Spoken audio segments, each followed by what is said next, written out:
Hello again, everybody, and welcome to episode 22 of the Board Game Nerds podcast. I am your host, Nick, and with me, as always, is my co-host, Ayub. Hello. How you doing, Ayub? How are you? I'm all right. I've been a little sick, but I am okay. Sickness also means you need to stay home and play some board games, so what do you know? We like that. So nothing out of the ordinary. All right. Today, we will have our 3x3, and for the month of January, some pretty interesting games we had this month. Mm-hmm. But before we dive deeper into that, we will, of course, start by talking about the games we've played. I will be talking to you about Invincible, and Ayub will be taking you through Far Away. Ayub, take it far away. Cool. So this year it is a big game where there was a line every day was Castle Combo. And I thought there's probably been a lot of talk about that. So let's just go back to the year before, where the same company released Far Away. So the publisher is Catch Up Games, and the designer is Johannes Gopi and Corentin Lebrad. The complexity in BGG says is 1.88. I think that is probably right, although your first game will feel like it's heavier.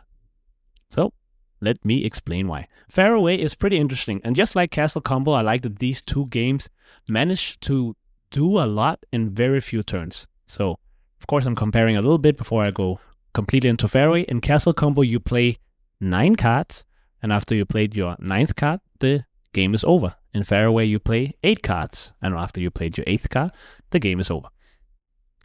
The reason why it's a little bit complicated in Far Away is because of the way the card scores.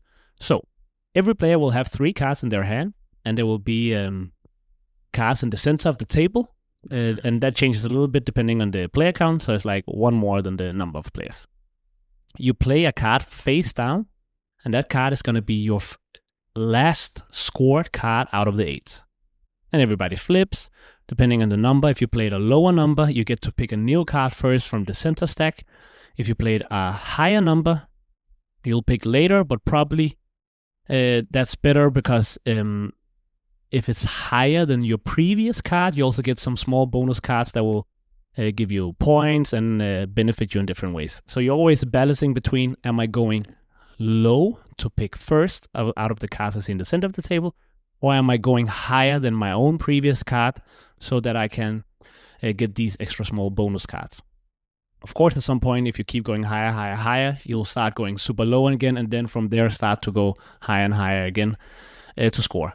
Once the game is over, the easiest way to, I think, explain and see how the scoring is, you flip all of the 8 cards, not the bonus cards that you achieve through the game, and then you start flipping them backwards, which means some cards score points only if you manage to get certain tags, and if those tags were in the, let's say, the first 3 cards, and your last card needs those tags, it doesn't score. So, although it sounds simple that you need those tags, that means while you're playing and you look at that card, you go, oh, I already have these tags. But you don't need the tags when you get the card. You need the tags after you play the card. And I think that confuses people sometimes. It's almost better to just do like a quick game and then show it and then play it again to understand it. But once you tried it once, I think that makes it way easier. The game, for that reason, I think flows very nicely because you're going to go like, I want to go for this scoring card. And unlike other games where you kind of build up like this, you can go like, okay, I have these resources, so I could build this card, and you kind of make it happen. But here you kind of need to set goals for yourself all the time. Okay, should I go for this card? It's a lot of tags. I don't have any of them yet. But I also want to play this card right now, which is lower, so I can get that. But then, and all of that makes, it's not like a crunchy game. It's a pretty little card game, but it makes it like very rewarding when you play and when you actually manage to get those combos off.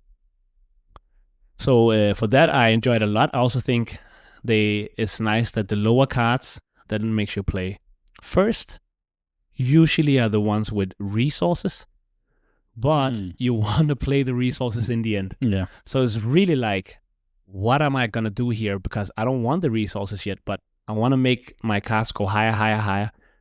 Really nice little design. Looks cool with these little square cards with different colored like voodoo art. I'm not really sure what the design part of that, what the idea was. I think I saw that you could read about it, but I didn't do that. But it looks very nice. It has a nice table presence. It doesn't take a lot of space. It doesn't take a lot of time. Usually can be played in less than 30 minutes, I would say. And I don't know, I really enjoy this game. I think every time I'm about to play it, I'm like, oh yeah. And then when I play it again, I'm like, okay, this was a good little game. So that was Faraway. I don't remember, Nick. Did you play it? Yes, I have. I've played it with you. Yeah. It was nice. It was, comborific. I think I described it. Was, you play your cards and then you flip them and you try to get all these combos. That extra thing you get when you pick the low number also helps your strategies a little bit. I think it's a good game. Yeah. I think I would always be down to play it. I don't know how much, if I had both this and Castle Combo, I would lean towards it. Yeah. I think I would lean towards Castle Combo. But what would you do? Gun to your head, like previous episode. Yeah. But actually now I'm quite sure. When I have both the games, and when I got Castle Combo, I was a bit more unsure. I played Castle Combos a few times, and then I played Faraway again. And after I played Faraway again, I was like, okay, I'm leading towards Faraway. Oh. I think it just makes my brain crunch a little bit in a way. Oh, should I do this or that? Where in Castle Combo, there are nice combos, obviously. And that is also rewarding, but I don't get the same should I do this and that as much as I do in Faraway. I think both games are great little card games, but I think Faraway is more exciting, and I think the scoring in the end is also more exciting, where you, especially if you physically flip all the cards and then go one by one. Okay, so that's my I can definitely see this, and of course, if I play Faraway more, because I've played Castle Combo 5-6 times. Yeah. I think it was none of our 3x3. No, not yet. No? But we played it at some point. Yeah. Okay. But Faraway I've only played 2 times, so I can't really compare them. Yeah.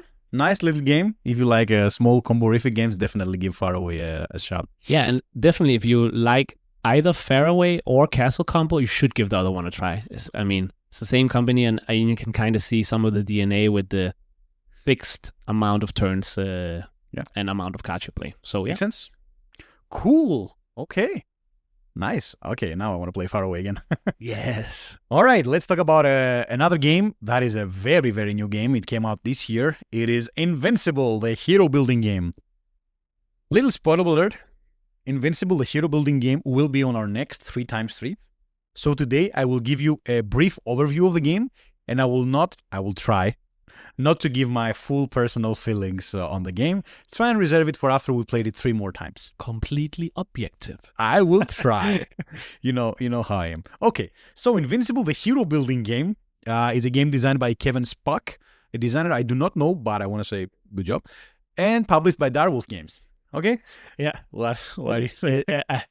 I was like, as a joke, completely objective, and it took you 8 seconds to be like, I don't know him, but good job. All right. Anyways, continue. No, we enjoyed, of course, but continue. So, Invincible, the hero building game, is based on the very popular So Invincible. If you haven't watched this, watch the So. Trust me. The train scene. No spoilers. Okay. So, Invincible, the hero building game, is a cooperative experience where you can either play as a campaign or you can play standalone games. The base mechanism of the game is it's like a boss battler. There are 3 different zones where your heroes will go on, and on top of those 3 zones there will be a big boss card with the different abilities of the boss. The structure of the round will be first the boss will reveal the enemies and stuff like that, then you will get to play your turn. Then you will go to a purchase phase, let's say, where you will upgrade your bag. This is a bag building game. And then the boss will put out the events and the different enemies will attack you, try and kill civilians and so on and so forth. Let's dive into a bit more details. There are 4 playable characters in the game, and each one of them functions a little bit asymmetrical than the others. They all have a small unique card attached to them, and they have 4 printed powers on the board. In addition to that, they have 3 boxes that they can use to buy cards, and then on the bottom of the player board you have the different slots for your different cards. The game is played like this. You will be purchasing cards during the purchase phase that I mentioned from your hand, and then on those cards you will be placing the cubes you will be drawing from your bag to try and activate them. During your let's say player phase, you will be drawing, was it 3 cubes from your bag? Yes, 3 cubes from your bag, and then you will be placing it in the different actions that you have. If at any point you draw 4 black cubes, or was it 5? 5. 5 black cubes, then you're knocked out. So, there's this push your luck element where you can go in deeper into your bag and try and find more cubes, but then you might hit the black cubes, and then if you hit 5, you are down. The thing is, the black cubes are nice, because black cubes are jokers. You can place them on any action to activate them. Players play simultaneously here, something I really enjoy in games, because it really brings the downtime down. And whenever you fill a box, like the box will have 2, 3, 4, 1 different spots for the cubes. Whenever you fill one completely, then you activate it. What can it do? It can move you from zone to zone. It can help you rescue the civilians that are in danger from the villains. It can help you damage the villains. And it can help you thwart the opponents, aka make their abilities non-usable for a turn. I think the flow of the game is pretty nice, and although it is simultaneous play, it's not really hard to follow because every player has their board in front of them, and you can clearly see when they draw the 3 cubes, okay, they draw these 3 cubes, okay, they can place them there because there are these options, and you can easily follow along. When you finish with your player phase and everybody has done their abilities, you can choose to stop and not draw more, and then we all move to the training phase. You will have 5 cards in your hand, and you can purchase any of them based on the amount of money you have accumulated during the player phase by placing cube on your money spots. And then you can also get rid of 1 card in your hand, and the cards have different colors corresponding to the different cubes you put in your bag to get a cube of that color. So you are back building at the same time, making your bag better. We're playing the campaign. We've played, I want to say, three levels so far, so we haven't explored the whole content. There are other things in the box, for example, that we've seen, but we don't know what they are. It's pretty exciting. And I believe that this game has a lot to offer. It's very interesting so far. I'm not going to tell you if I like it or not, Ayub. I'm going to be objective. And I'm going to say that this is a very interesting game, and it has this mechanism of back building that I really enjoy. And it does it in a very unique way. Let's say it like that. I don't think I've met another game that does it like that. I've seen back builders before, but the way you back build is very simple. It can be very interesting. You can do some crazy combos. I really want to see some other things in the game. I'm not going to spoil them now. Maybe next month we will talk about it. But yeah, I really like it. It definitely feels thematic. The different villains we've fought, if you've seen the show, their abilities pretty much are like the show. The heroes you use are actually pretty on spot with the show as well. I'm playing the robot. If you've seen the show, he's like the support tech guy, and he also does that in the game very well by helping his friends. And generally a very good game. Good job, Mr. Kevin Spack. How do you feel about the game? Yeah. I'll say a few things. First of all, the back building thing you mentioned. So, for example, if people out there tried quacks, where when you draw and you have that white thing, which is the negative thing, you're almost never happy that you draw that. I think here it's kind of interesting that the negative thing can draw from your back is also the Joker resource. So it's bad, but it's good. And I like that. So even if you actually have let's say a really bad turn where you draw a lot of the bad stuff, you can still use that stuff. And you actually have a completely free will of where you're going with it. So I think that was a nice idea then. Then pretty much the stuff you said. The weight I can see is 2.63. Do you feel that is realistic for it? I don't think I'm the right person to answer that question. But for me, it feels lighter than 2.63. Yeah. I am a little bit annoyed by the setup. Yeah. Maybe we would need an insert at some point because it takes me a little while to take everything out, find the correct things for the scenario and stuff like that. But gameplay difficulty, I think the rulebook is pretty clear. Some things are in different spots than they should at the rulebook because you have this storybook and this rulebook, and there are rules in both. So it can be a little bit annoying, but I think we are now to the point where we are experienced enough to recognize where something goes. Yeah. There is also a very helpful app. You've been handling the app if you want to... Yeah, that's pretty cool. So if you're playing the campaign, you can go in on the app, and I believe it's the Direwolf company who has different games they publish. And in their app, you can do the different ones. So the story, they will tell at the end of the game how many civilians died, how many did you rescue, how many villains did you defeat, how many times did you get knocked down, and you'll do all of that, and once that's done, it gives you a final score. That is interesting. I don't know if I could be able to do the scoring without the app, to be honest. I don't know how it is. And we don't know. Of course, we know the better we do, the higher our scores will be, but we don't have any idea if the defeating a villain gives 3 points, rescuing one gives 1. We have no idea. That's not mentioned. Yeah. And I actually don't mind that. I just like right now that you get us. It is kind of hype. Yeah. Because then it's interesting, and you can really on the way be like, okay, I should save that to get 2 points. It really becomes just a hero game in that sense. I definitely understand that some people would love to know exactly how many points you get for doing what, but it has a nice element of surprise, I think. It's kind of cool. And I'm sure now what we are doing is only the campaign part of the game. So if you play the other part, I'm sure there's a way of scoring. Yeah. So, all right. Invincible, the hero building game. Stay tuned for next month. Yep. All right. Let's dive in 3x3. I will tell the games while I give you some time to organize your thoughts. And the games we had for this month, as a reminder, wow, it's been a while since we did an episode like that, I feel. Yeah. It was Castles of Mad King Ludwig, Race for the Galaxy, Oh My Goods on the Ayub side, and then Near and Far, Terraforming Mars, Ares Expedition, and Keyforge on the Nick side. Yeah, you almost read them in the exact order I wrote them down. You just switched the last two, but that is cool. Yeah, and I'll just remind you, whenever we do the 3x3, we go through some different categories right after we talk a little bit about each game.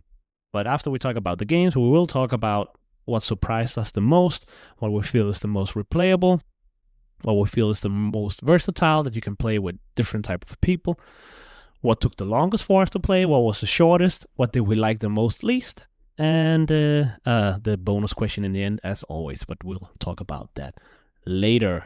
So, which game should we start with? Let me start with Keyforge. All right. I feel like it's the one that people will probably know the least about. Yeah. Okay, Keyforge was designed by Richard Garfield, one of the creators of Magic the Gathering, and it tries to emulate the Magic the Gathering feel without the trading and collecting cards aspects. In Keyforge, all you need to do to play is buy a deck. A deck is around $10 to buy, and it consists of 36 cards. You can never modify it, you can never change it, you can never add or remove cards, you will always have this deck to play with. Every single deck on the planet is unique, asterisked by the base deck in the base boxes, and it consists of 3 different factions. There's a total of 12 factions as of the recording of this episode, I think, and each faction has 12 cards in the deck.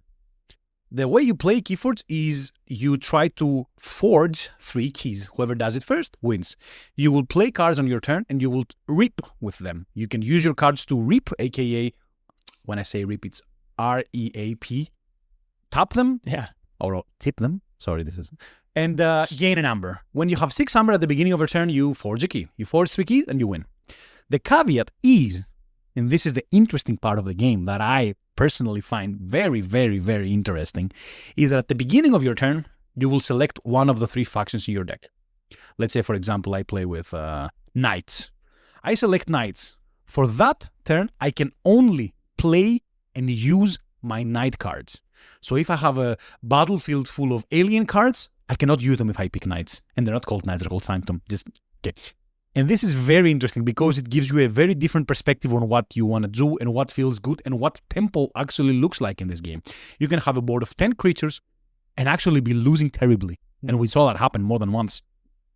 Also, at the end of every round, you refill your hand to 6 cards, which is another crazy mechanism if you consider card games where card draw is like the most valuable and hardest thing to achieve. Here you just go back to 6. So if you can manage and forge a hand that you can play all your cards down, then you're good. You're going to have 6 new. You're going to definitely be ahead on tempo. What you do is you play cards. There are creatures, there are items, there are one-time action cards, all the regular stuff. And you try and forge 3 keys. Best 2 out of 3 wins. That's pretty much it. A lot of factions. Every faction functions differently.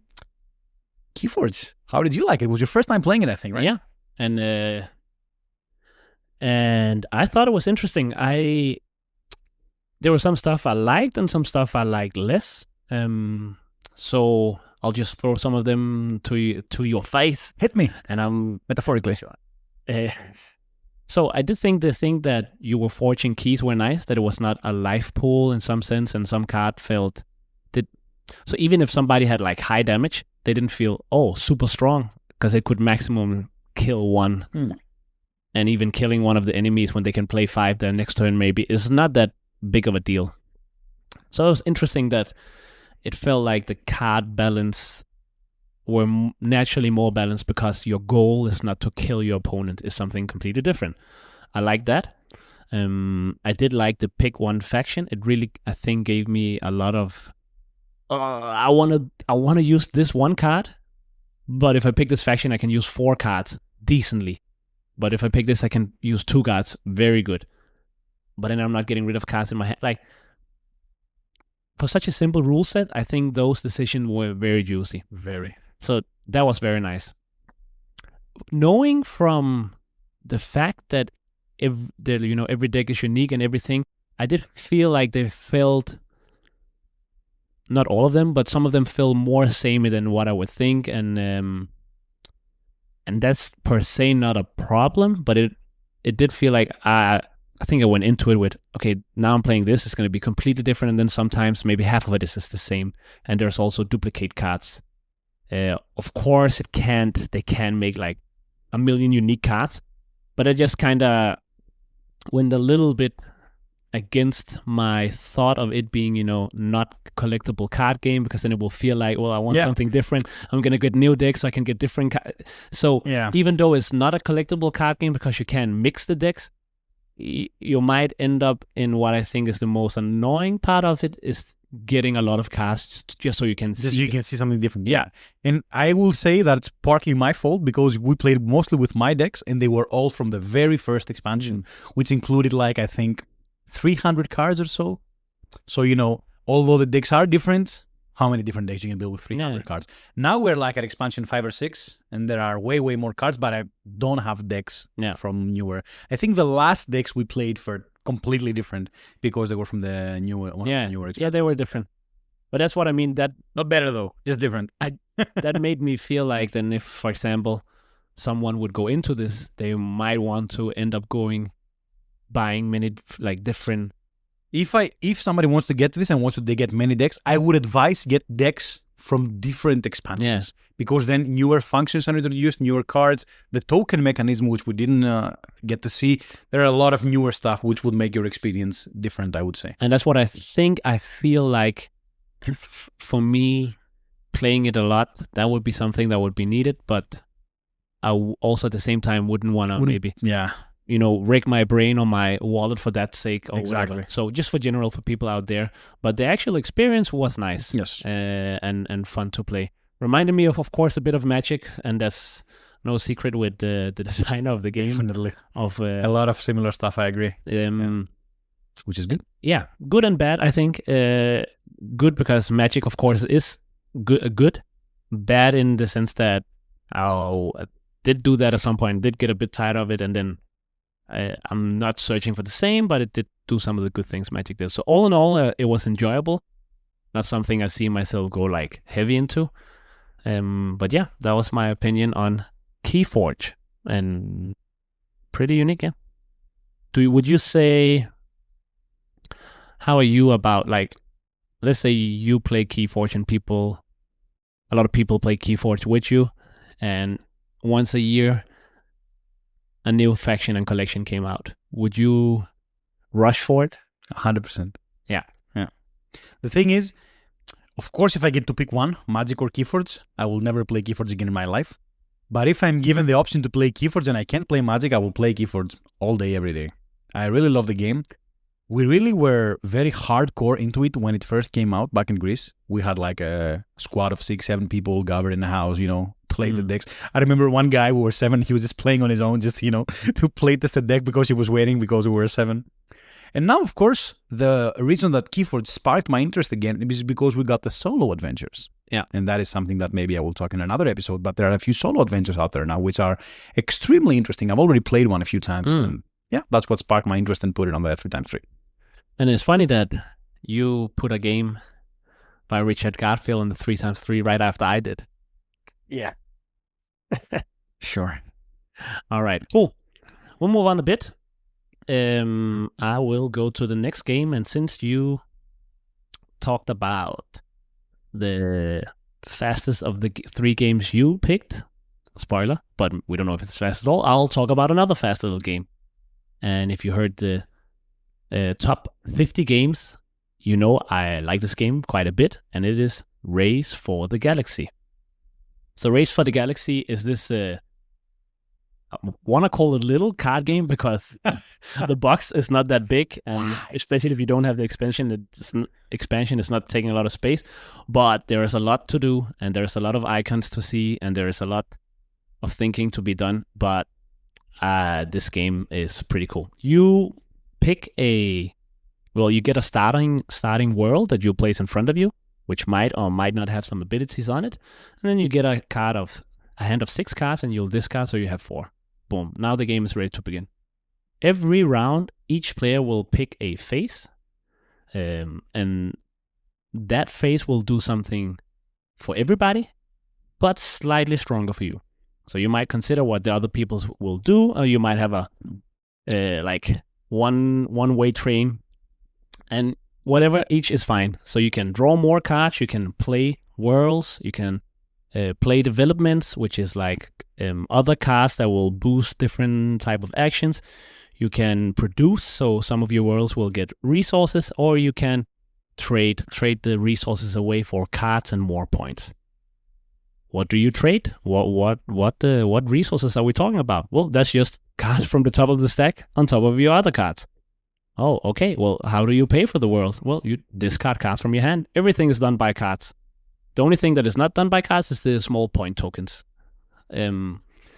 So this, I think, is very interesting. When I played it way back for the first time, I wasn't a board gamer yet, I really remember that I felt this was so confusing. Now, once I have played it, I would say quite a bit more, and especially with my friend a lot, it really flows easy for me. I think it will not if you haven't played it a lot. But once you get to the point where it flows easy, it doesn't take a long time, and it's super nice to just go, I want to play this card, I'll remove these, boop, boop, boop, boop, boop, boop. It kind of just stacks up, and boom, the game is over. And I like some games to do that for me. I like some games to be in the 20 to 40 minutes realm and still be like what I consider a deep strategy game to some extent. So that's pretty cool. I also think the phase picking really matters a lot here, where you go like, I want to produce, but I would really like to place this world first so it also gets to produce. That person over there is going military, which is one of the 2 major strategy in the games, so he most likely will play a world, play the settlement card, which is place out down a world. So I also get to place a world if he does it. So maybe I should do the produce. You don't do this consideration every round, but some rounds it really matters for you, and then you start thinking about, well, what will the others do? And then when you, or at least for me, when I get what the others will do and I can kind of take advantage of that, such a great feeling. So yeah, Race for the Galaxy. I'm praising it a lot. You played it 3 times now. You also tried it before, but how did it feel playing it 3 times for you? I can definitely see the appeal of the game. It's definitely a game that requires some diving into to actually enjoy it. I like it. I like it a lot. I definitely understand that, okay, I'll go out and say the iconography is terrible. I think it's one of the worst iconographies I've seen in a board game. I'm sorry if I'm upsetting people. Despite that fact, though, I still enjoy the game. But every time I play it, and keep in mind, I've played a lot of games, I've seen a lot of icons, I get games a lot. This is so confusing to me. A lot of the icons just don't make sense. Something is circled and then not colored, but then the other one is colored but circled, and then that is just so bad. Of course, if you played it 20 times, you know all these icons by heart, and it's zero confusing to you. But realistically, how many games am I gonna ever play 20 times in my life? Not that many. And this is definitely something that would drag me down to not play it 20 times. Of course, having you who love it helps me, because now that I have somebody that loves it, I can definitely get to play 20 times, and I can definitely get by this. But for example, as one of the main rule teachers in our group, it would be a pain in my butt to actually try and teach this game. And I saw you when you try and teach it in person the last time, it was a struggle because there were so many questions, because it was, oh, but this, oh, what do you mean produce? What do you mean I put a card on it? What do you mean the card is the item? What do you mean the card is It was a little bit of a mess. Yeah, I do think it has a high entry barrier. Yes. Yeah. If you get past that, this game is amazing. There are so many expansions. They all add different stuff, different things. They are very, very interesting. The card play is nice. Having cards as both your resource and the actual thing to play is something that I love in games. And I generally feel like I need to play this game more. One other negative criticism I will say about the game is that the draw feels very random to me. At the beginning of the game, you're given a choice, go route A or go route B. And you can make that choice having seen your starting hand. So that gives you a little bit of guidance of what you want to do. But let's say I pick route B, and then I start drawing cards and I never see a card of that route. That's going to make me be less effective. And it's not easy to switch routes. You can adapt. It's not strict, okay, I built the route B. I'm talking about the military and the non-military. If I build a starting military card, it's not impossible to just ignore it and play something else. But of course, I will have a slight disadvantage. That's something I don't like. I don't know if it's fixed with other expansions. I don't know if there's a prelude maybe or something like that. But this is a little bit annoying, and I can see how it can drag the experience down, especially when playing with newer players. Because me, I've played the game 10 times now. Somebody comes in, has a little bit of an unluck in the beginning, and then the game ends, and I'm like 30 points ahead, and he's like, why did that happen? Apart from that, all the different cards feel good. I haven't seen a card that I'm like, this card's bad. No, even if a card does nothing and you just get to play it, it's still good because you can produce on it. Or if you don't produce on it, it starts with a resource. Or if it doesn't start with a resource and it's the great thing, it will have a crazy effect. And if you can just start chaining the effects on the different phases, then you can do a lot of things. Overall, great game. And I really like this type of card games. Very confusing iconography and a little bit of the lack of a draw if you want to keep some negatives from me. Yeah, I think not the last thing you said, but right before that, also because so many cards feel good, also means it's hard to pay for them because you don't want to get rid of the cards. Exactly. But I think that's annoying. Yeah, but that's also a very nice part of the game at the same time. Should I draw more cards first? No, it's slow because the game ends when somebody played 12 cards and you start with one on the table, so 11 cards technically, or when the points are out. But yeah, and I actually think this is the highest BGG rank game on the 3x3 for this 3x3, coming in at number 81. Sounds good. So, yeah. Do you want to do the similar game? Yeah, of course. Which of course. Yeah. Rank 181. Of course. I'll talk about the simpler of the two. Is like, according to BGG, since we're talking about BGG now, is a simpler game than the previous one, and it's called Terraforming Mars Ares Expedition. In my personal, by some people wrong, humble opinion, the better version. And the Terraforming Mars Ares Expedition does a lot of the things that Ayub already talked about in Race for the Galaxy. It's a game, at the beginning of each round, you pick a card. That card is the phase you've selected. Everybody flips, and everybody does all the phases. The phases you selected, you have a small benefit, and then you go on and do that. The gist is, if you play the original Terraforming Mars, you try to terraform the planet, aka raise the 3 parameters, water, temperature, and greeneries, and you do that by card play. The big thing is, in contrast to Terraforming Mars, that the cards in your hand function somehow like Race for the Galaxy. They function like money. You can discard them at any time to get free money. And that is a very big and subtle change from Terraforming Mars that makes the game engine build crazier, let's say. We all know how I feel about original Terraforming Mars and what game is better, but in this one, you can definitely engine build harder. Let's try and talk about the negatives of this game. All right, Ayub, your turn. Come with it. I know you have some, no? The same I said about Race for the Galaxy, not the iconography one, the lack of the draw. Sometimes you want to focus on a strategy because you get a starting corporation here, and once again you choose one of two. It doesn't give you direction like Race for the Galaxy does with the military not, but definitely gives you a little bit of a boost, right? Whenever you play that tag, get something. Then if I start drawing cards and I never see that tag, I'm automatically behind. And you can mitigate that by upgrading your cards and drawing and stuff, but it still feels a little bit of a, unluck. Let's see, I don't know how to explain it. Yeah. Iconography, I think, just to close on the two negatives, I think the iconography is way better, way more. I don't know. You can fight me and I will really want to hear what you say. But the iconography feels nice. All the tags are on the left side of the card. And when you tuck a card next to each other, only the tags are visible, which is nice. They have the production boxes on the bottom left corner, which is nice because if you cover one card next to it, you can see all the boxes next to each other, which is very helpful. And yeah. Yeah. I don't think the iconography is as bad as you think in Race for the Galaxy, but I definitely think it could be better. But I understand why maybe they did it for down the line. Then it's easy to see once you get to know them. It's like minimal stuff that's on the card. But that also means it's very hard once you're getting into it because there's nothing. But you have the play out stuff. I think it could be better. I don't think it's terrible, but I definitely think it could be better. I also don't think it's terrible. Okay. Yeah. Then I do think Ares, Terraforming Mars Ares Expedition has a better iconography. One problem for me is that you play a lot of cards. The cards are not huge. There is a bunch of different iconography. You will need different times. Things will trigger this and that.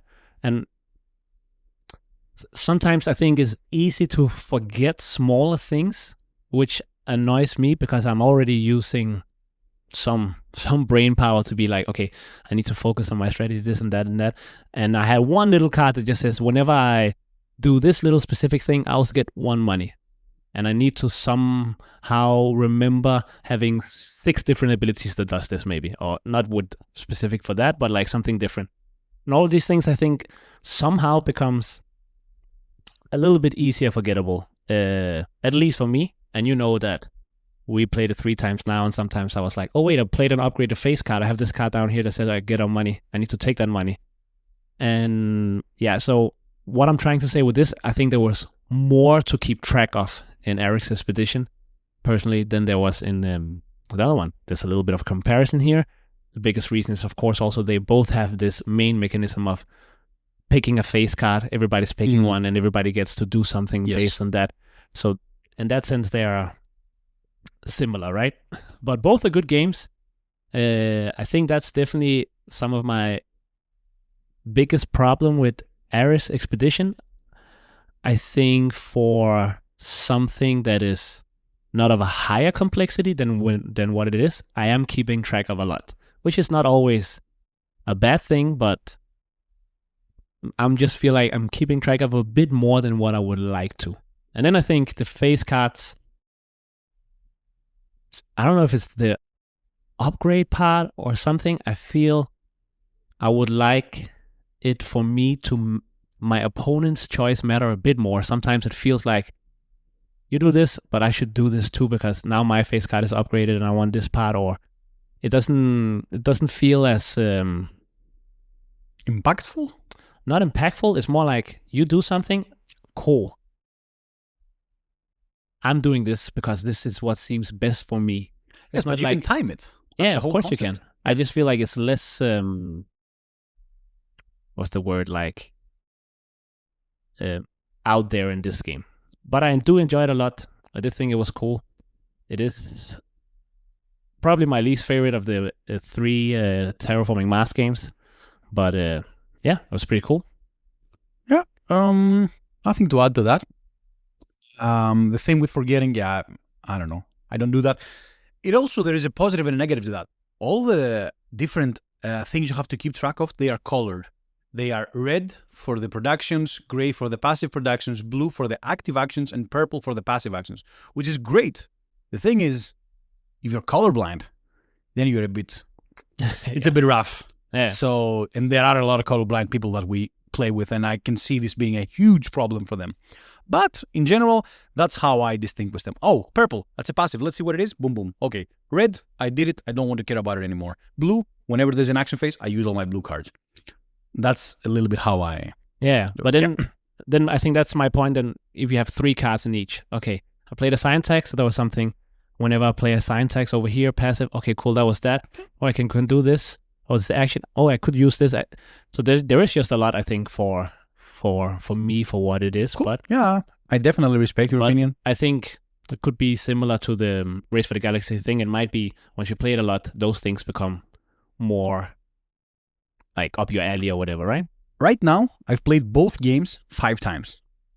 Oh, and I think, yeah. You played Ares? I thought you played it way more. No, I only played it 5 times. Okay. Yeah, and I think that I get Ares 100% more. Of course, I've played Terraforming Mars 3 million times. And that definitely helps, at least with the tags. Yeah. But I think the general feel feels easier to get into. Maybe the end result is a little bit less enjoyable from Race for the Galaxy once you 100% get Race for the Galaxy. Maybe, an Ares Expedition is a long game. It takes like it is 41 hour maybe. Race for the Galaxy, boom, boom, boom, boom. Yeah. 20, 40 minutes, bye-bye. Maybe that's like a positive for some people. Cool. All right. Back to you for your final game? Yes. I was like, these 2 games we'll probably talk about. 2 more games. Time. Wow, we need to hurry it up a little bit. True. Yeah. Cool. All right. I'll go with the next game by one of the GOAT designers, and that is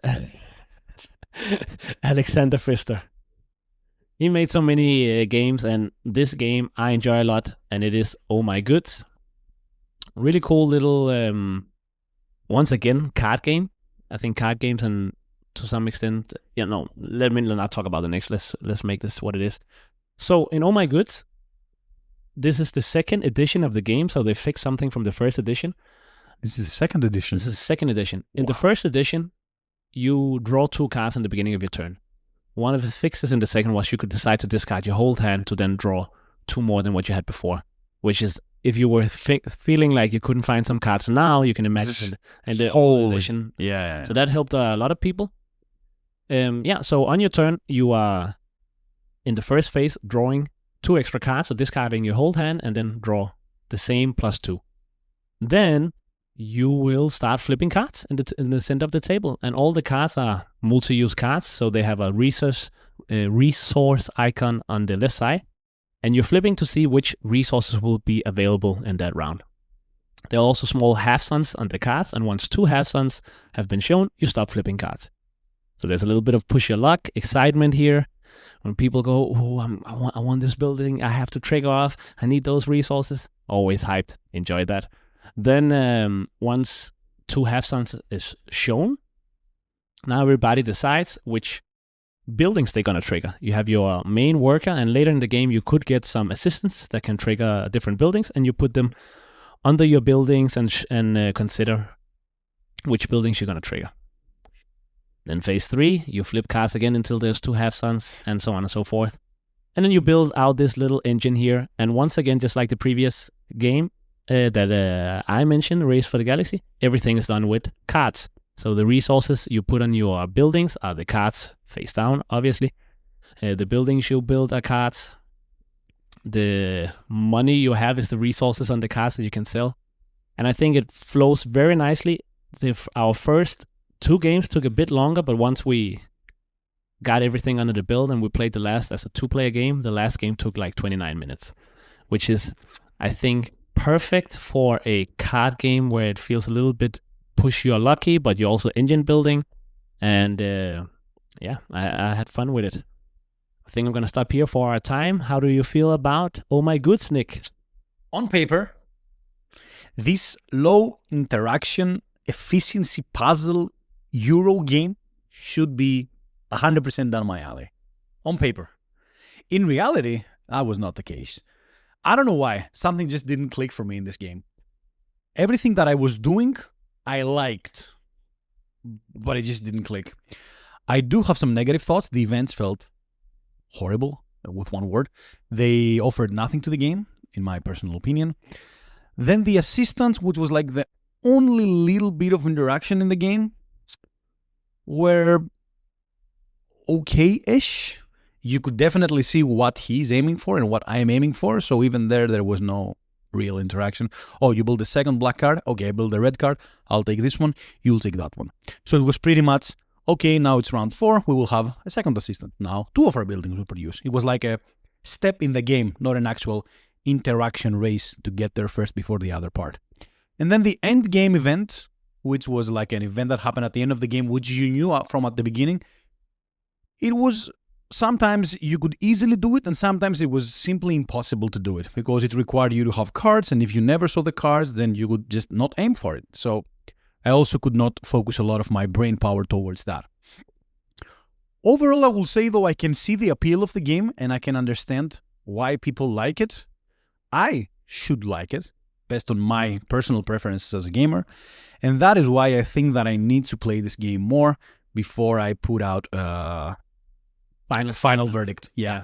Because I feel like this does everything that I like in board games. Maybe it was just that I had some bad games of it. Maybe that's it, Because even though when we played it the first time, like way back then, I remember having a great feeling about it. Yeah.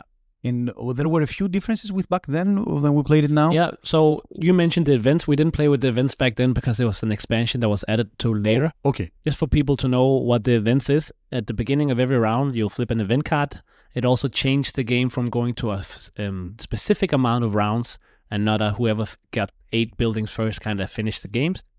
And those events usually does something positive for everybody or give you a choice of 2 positive things, which is either draw 2 cards or produce 3 coal on your building, or the player with the lowest building gets to draw 2, the lowest amount of building gets to draw 2 cards, and you can move your assistants around no matter who you are. Stuff like this. So those were the biggest difference from when we played it back then. Overall, didn't have the best of experience. Definitely would like to play it more before I put out my final verdict. But as it is right now, I'm not the biggest fan of the game. But please do play it and do tell us how you feel about it. Yeah. So we can have like a bigger image. I enjoyed it a lot way back as well, and I haven't played it since. This was one of the reasons why I wanted it on the list, and I did enjoy it again as I was playing it. Like you also mentioned, on paper, I should enjoy it, and I do enjoy it on paper because of the whole, like, okay, now I have 8 cards. I don't like them. Cool, I discard them and get 10 new ones. I don't think there is a lot of games that can do that in that sense. Kind of similar to what you mentioned with Keyforge earlier, right? Where you draw a lot. You do draw a lot in this game. And usually I will get something, either a new building that I think, oh, this building kind of works into what I have, or there are different type of resources, and now I can use them to buff my buildings when they start producing their chains. I really like that part, and I really think that change, I think, probably for a lot of people, made the game from a okay game to a good game, to a oh my goods game. Oh my goods? And once again, that's the playing time really, really matters for me as well when it's this type of game where it is also, to some extent, push your luck feeling here, where you're like, okay, I can't produce in this building yet. I'm going to try it still, because I think on the second round where we flip cards into the 2 suns, maybe I'll get it. Oh, you get it. Oh, hype, and so on. So that was all my goods. All right. My final game will take us near and far. Ryan Lockett game. Love the guy, man. This is the second in the series of Above and Below, Near and Far, and Now or Never, and I believe personally is the best of the 3. It's functionally a worker placement storytelling game. You can do one of 2 things on your turn. You can visit the town on the top, which functions exactly like a worker placement, with the only exception that you can go to occupied spaces and you duel with the person there. And if you win the duel, then you can use the action. Otherwise, you gain a small benefit and you go to jail, aka lose your turn, but your next turn is like buffed. You can go wherever you want without fighting. That's the first thing you can do. The second thing you can do is you can go out on a map, and the map is a beautiful book that you turn to the page where you play, and you can start exploring. You can build camps to gain resources. You can go to places where there are key events happening, and a person will read you out a story, and you will make choices. You will roll for skill or combat and gain different rewards. And generally, the flow of the game, the resource management of the game, the card play that you do, it all feels like it clicks very well together. We are playing through a campaign right now with the Yub. We are, I want to say, 5 or 6 games in, something like that. And every time we finish a level, we get like a small buff for the next game. And that is always pretty exciting because, I did this little star so I can get a new benefit. And it's like you start with one food, but that one food in the beginning, it can make the whole difference because it can change the way you start the game. All the different assistants, which is like the people you hire to go on an adventure with you. Every game we play, I feel like we see new assistants, man. And they're so different between them. They do all sorts of stuff. We have now added the Amber Mines expansion, which buffs the mining thing on the top of the town, which was like the weakest part, let's say, of the base game. We also have the magic expansion. Now we can cast spells, which feel like super OP, but you need to spend worker placement turns to refresh them. Generally, very good game. Very chill game, I would say. Even though it takes us a long time to play, I feel like it's a very chill game. I'm not stressed over it, Even though in the last game Ayub did all the quests and I did none, I still was pretty chill, building my engine, getting my coin, getting my gems, hiring my crew members. It was pretty chill. And I'm a guy that likes storytelling. So even though Ayub was actually getting the story events, I was hyped to see what was going to happen in the story. When he entered in the city and then he tried to fight the rat people and then he escaped and he got a cloak and then I had to address him when I dueled him. That was chill. That was cool. Yeah. What do you feel? How do you feel about it? Yeah, I definitely had a good time with Near and Far as well. You mentioned a lot of the good stuff. If I would mention 2 small negatives, one was, like you said, it felt pretty chill with the, I'm going to go here, I'm going to get this, I'm going to go here, I'm going to get that. So I think, there were so many places to go that would feel nice, even though there were some times, of course, where you're like, I want to do this, I can't go there now, whatever. There are 6 worker placement spots, keep in Yes. mind. Most of the time, and I think that's also because we played 2 out of these 3 games 2-player, it felt like, well, you could probably always find somewhere that was like nice to go. And I think when we were 3, it was a little bit more like, now that person is there, and you can still go, but then you need to duel. So for that, I think as a 2-player game, it was good, but maybe felt a bit too open. And then the last thing, I know we talked a little bit about it, is that in the last game where I was exploring, I did feel like, okay, I couldn't really see my good option here, but there were these quests, and it was nice to both hear them, it was nice to do them. Yeah. But I actually felt a little bit bad about I removed the option completely from you. Not in a way where it's like, okay, you can take these points here and I get them. That makes sense. I should do that, right? But Of course. this is not even necessarily points. And that felt bad that there was no way that you could do it anymore. And yeah, so that I wish. It was a feel bad moment, but if you're actually trying to win the game, and we learned it after we played the game, of course, maybe it wasn't the optimal choice to do the quest just because it was there. Yeah. But the quests are always, you never really know what you get. Yeah, so it's you're hard hyped, to say that, because sometimes they could give you something better, more. And that game was still one of our closest game, of course, even though there were other points otherwhere. So, but yeah, so that would be nice in some way. Probably, I know this for balances and stuff. If there were a bit more quests and, you actually felt like you could just do your quests. Yes. Remember I told you there's the long version? Yeah, but you get 2 more tents. You get 2 more tents and 3 more quests out. Okay. So, maybe. But then it would be, I think, maybe too many quests. And then the reading part will be, I think, maybe too much. I don't know, because in the last game, I don't mind it. In the last game, that's what I enjoyed the most, I think. Yeah. And I'm not a person that usually enjoys that so much. Yeah. But it was not too much story. It was a choice, and then it was like a little mission. Yeah. That was perfect. That was fine, and you hoped you would get the next part. Yeah. But overall, pretty good. And I would say that this kills above and below for me. Kills? Yeah, I mean, if I had those 2 options, I would always go with Near and Far. What if you ended the campaign of Near and Far? Would you still play always standalone Near and Far over Above and Below? I think so. Oh, wow. Okay. I wouldn't say if I'm someplace where there's only Above and Below, I wouldn't play. No. In a place where there are Yeah, both. if I have both, I think I would. Okay. Yeah.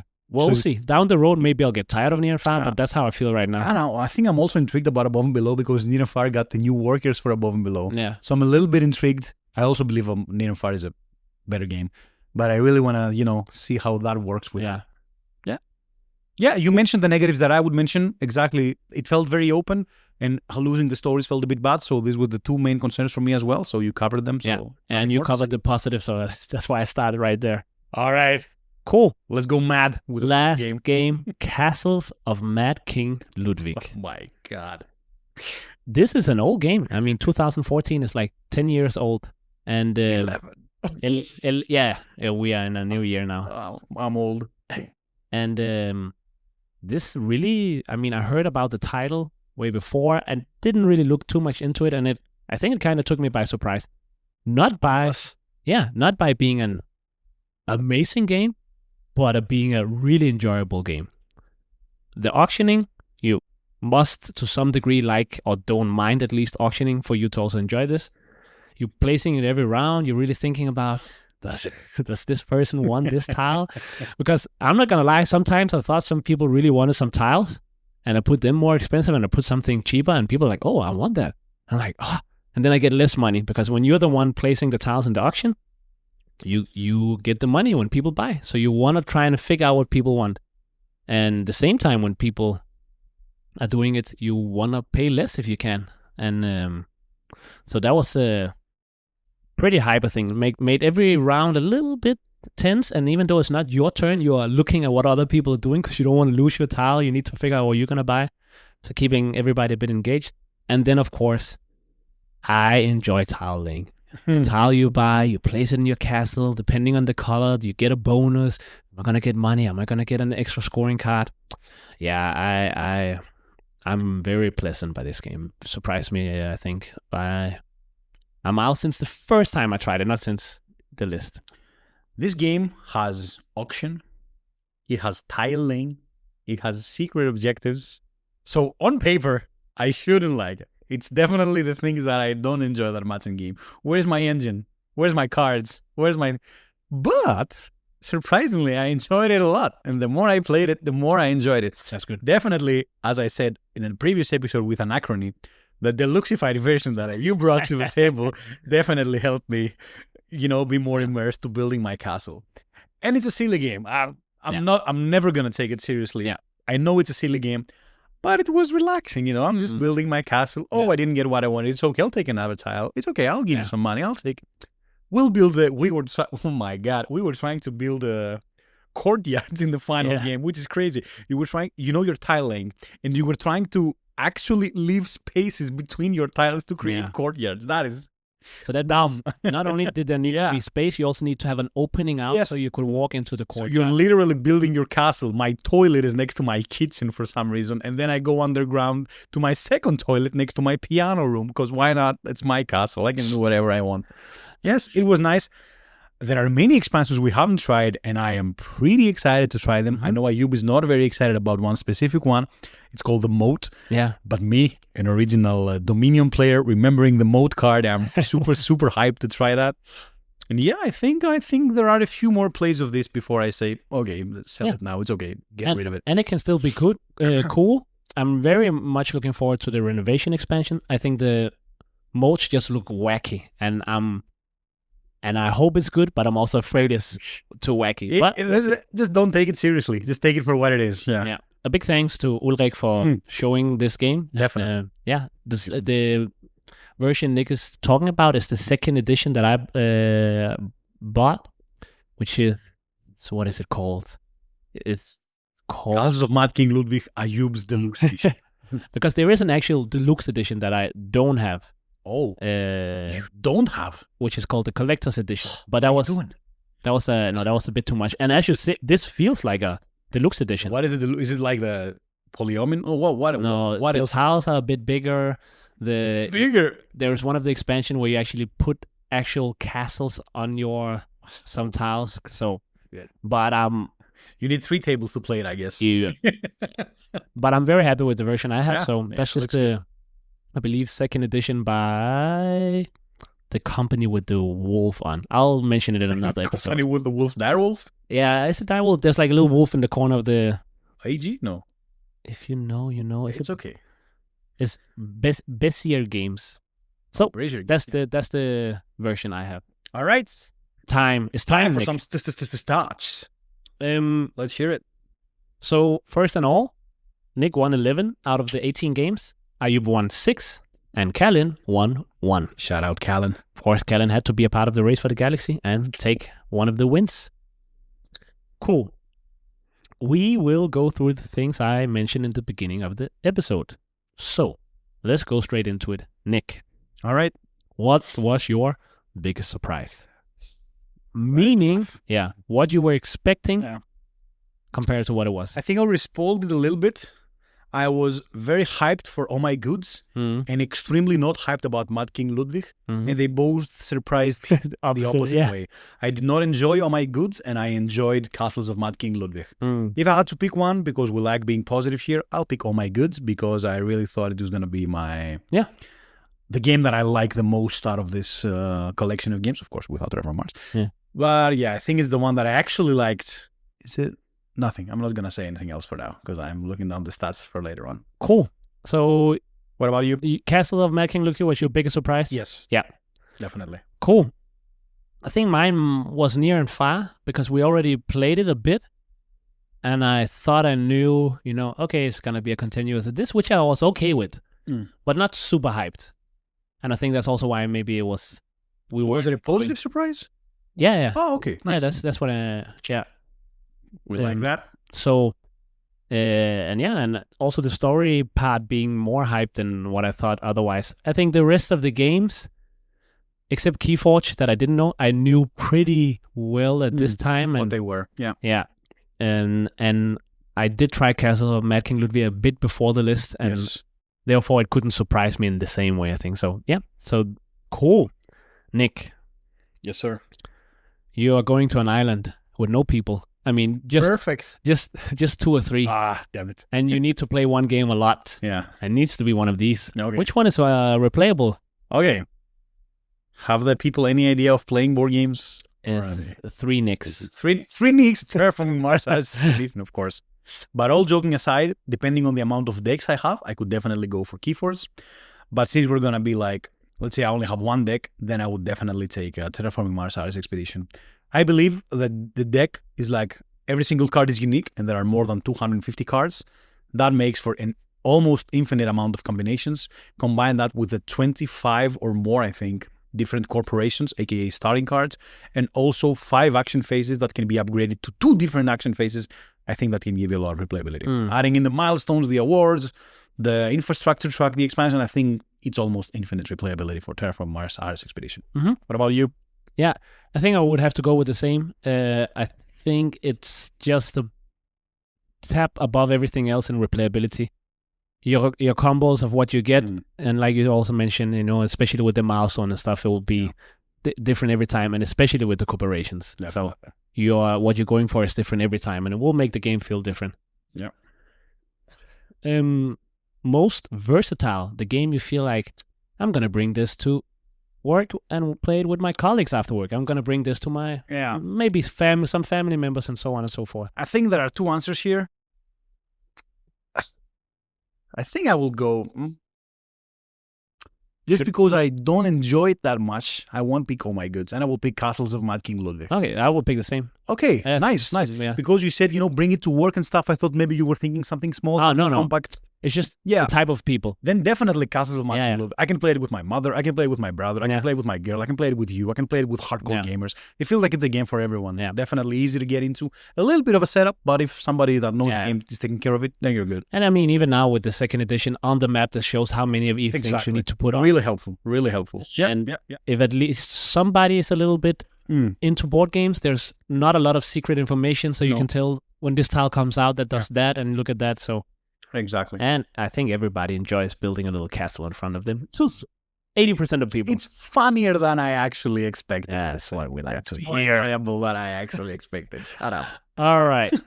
Then I will tell you some stats. Longest was, I think all the games were, like the short were short, the long were long, but the longest game we had was one of the Ares Expedition games. Oh, okay. And it could drag out, of course, sometimes, which was 2 hours, but the shortest we had was 1 hour and 15 minutes. Okay. We did play a 3-player game of that. Yes. And maybe that's why. Yeah. But even the second one of our 2-player games was also quite long. Okay. And around that time as well. A little bit shorter, right? Then close to that is also Near and Far, which is also between 120 and 140 minutes when we played it. So those two of the longest games. And the shortest was Race for the Galaxy, between 25 and 40 minutes, although the last 2-player games of Oh My Goods was 29, but that in general was between 30 minutes and an hour. Okay.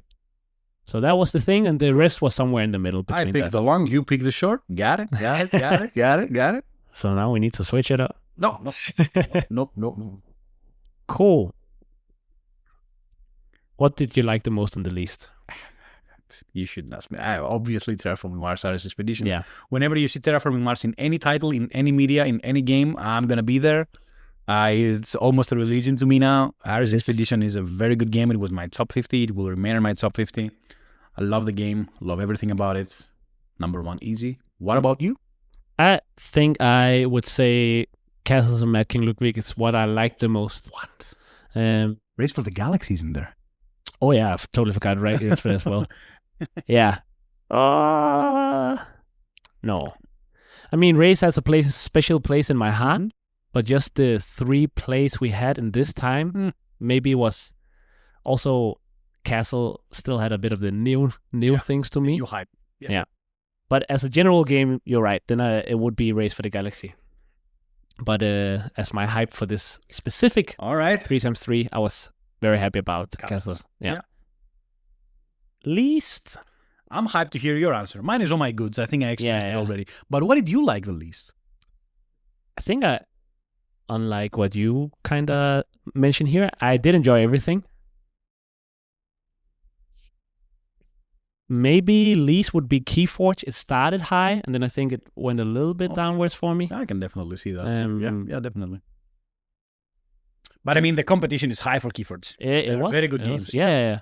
Yeah, no, So- I don't mind. But yeah. All right, Nick, Yes, sir.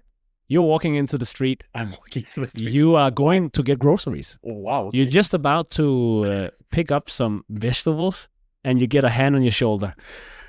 Hey, you're Nick from the Board Game Nerds, right? I heard your Plus every day. 3 episode. I'm a random guy who wants a game for my collection, and I had so far games like Catan and Seven Wonders, and I want one of these games for my collection. What do you suggest? I put my hand on his shoulder, look him straight in the eyes, and say, "That was scary, man. Don't tap on me like that." No. Once again, obvious choice for me. Terraforming Mars Ares Expedition. I know many of you will not agree with my choice here, but let me explain very briefly because we're definitely out of time. Terraforming Mars Ares Expedition is a Terraforming Mars game, and Terraforming Mars games are the best games in the world. Okay, That's my explanation. What, we expected more? that's cool. That guy looks at you, turns around, and see me, and go, "Hey, are you?" Hey, what's up? This guy told me something about terraforming a foreign planet. You got any better recommendations for me, sir? I mean, remember where I came from? Catan and Seven Wonders, and now no. I think for what we also mentioned a bit earlier, I would go with Castles of Mad King Ludwig. I think it fits different player counts, different groups, and it's a step above those other games that this guy, random guy, Yeah. might have played before. But yeah, Yeah, random guy. All right, cool. We have to speed through this, Yeah. okay? We are very late. Okay, Let's go. February, 3x3. Let's go.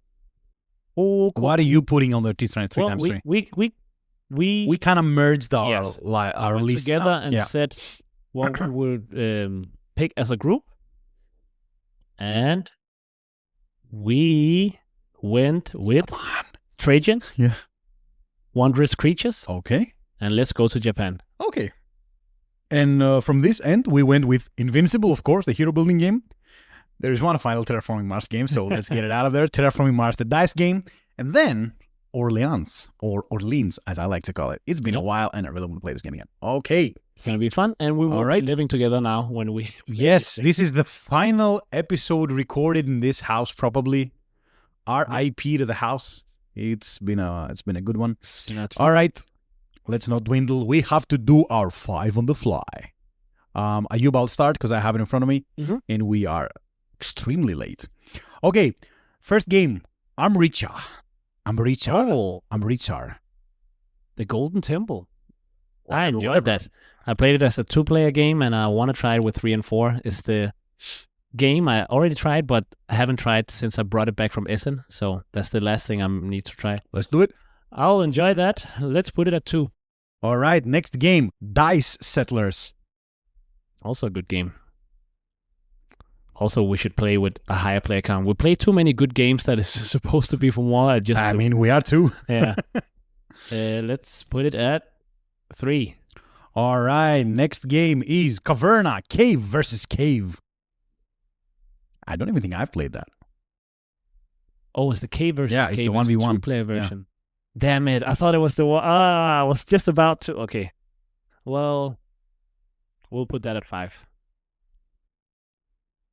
All right. I don't know the next game, but I'm pretty sure where it's going. It's called Blockness? Blocus. Blockness. Oh, Blockness? Blockness. No, Blockness is you have these little Blockness sea monster or sea, Ness. Loch Ness. Yeah. and you abstract like building up under and over each other, so it goes into 4. Yeah, and your number 1 game for this list that you are going to lose again is Nidavellir. Oh, that's good. Yeah, could have been worse. Enjoyed that. Yeah. So, for you, we have Nidavellir, Amritsar, Dice Settlers, Blockness, and Caverna, Cave versus Cave. Man, cool. Let's go to the Red Goat himself. You ready? I was born ready. All right. I'll just switch right over here to your list. Doom. Looks like you're not ready. Yeah, I moved it around. I had too many things open. I wrote the other things in directly. Boop. How did I? So, Oh, be here sure they to are. follow us on Instagram. Yeah. Your first game, Yeah. not something you mind hearing. It is Relic. Relic, number one. Easy number one. Let's go, Relic. Your second game is what some people call a timely classic, and that is Scrabble. Let them call it whatever they want. Number 5. All right. Then your third game is Dungeon Roll. Ooh, sheesh. That's one of the ones I've been enjoying now. It's pretty new to my... Yeah. I'll put it in 2, just because of the new hype, you know? Yeah. 3, 4. Come on, we're doing good. Oh, I'm going to be so Next sad. is Oh, no. Camel Up. Oh, number 4, easy. Okay, everything is perfect so far. Come on, hit me with a medium game. Oh, well, it might fit that. Next game is Seasons. Okay. That is a good list. Okay, so Nick got Relic, Dungeon Roll, Seasons, Camel Up, and Scrabble. How do you feel about your 5 on the fly? I was happy about mine. Okay, Yeah. here, I think it was good. Yeah. I need to play Nidavellir again, but I remember I enjoyed it. All right, everybody. Thank you so much for listening. Don't forget to follow us on Instagram at board_game_nerds.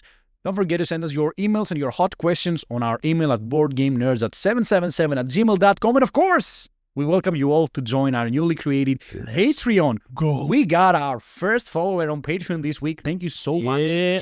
We will start shouting out people when we hit like 3, 4, 5 and we start getting up. Yeah. One podcast is already uploaded there. Nick's top 10 favorite video games of all time, with one more coming up next week. Boom. Thank you all so much for listening. This was Nick, This was Ayub. and this was the Board Game Nerds podcast.